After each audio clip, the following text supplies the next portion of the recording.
may nilagay din siyang isang puting powder na galing sa medisinang capsule na gamot. Nagpatuloy pa din ang trabaho ni Maria sa bansang Banyaga. Gustong-gusto na niya sanang umuwi dahil napapagod na siya at nahihirapan na. Pero naiisip niya ang kanyang pamilya, paano na sila kung uuwi na siya. Wala nang magpapadala ng pera at susuporta sa kanila, nahihirapan man siya pero pilit kinakaya. Kailangan kong magtiis, magsakripisyo kahit sobrang nahihirapan na ako, para lang maibigay ang magandang kinabukasan ng pamilya.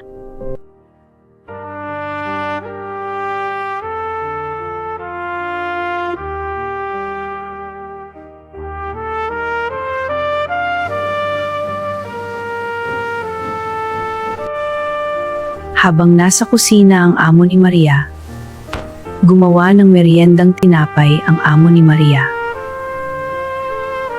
Pagkatapos maglagay ng palaman sa tinapay, may nilagay din siyang isang puting powder na galing sa medisinang capsule na gamot.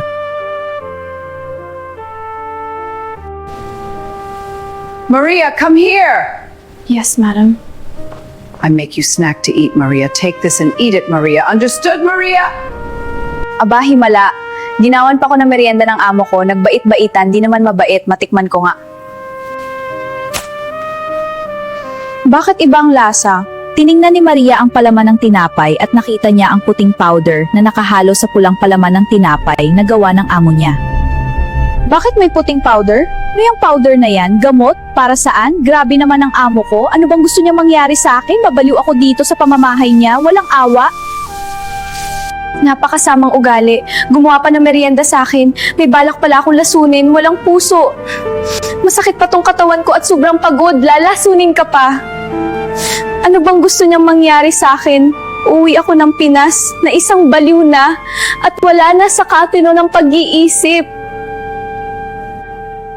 Idol, baka may unting awa ka sa akin. Baka pwede pa share ng video ko. Sobrang laking tulong na po yan sa akin. Maraming salamat, Idol.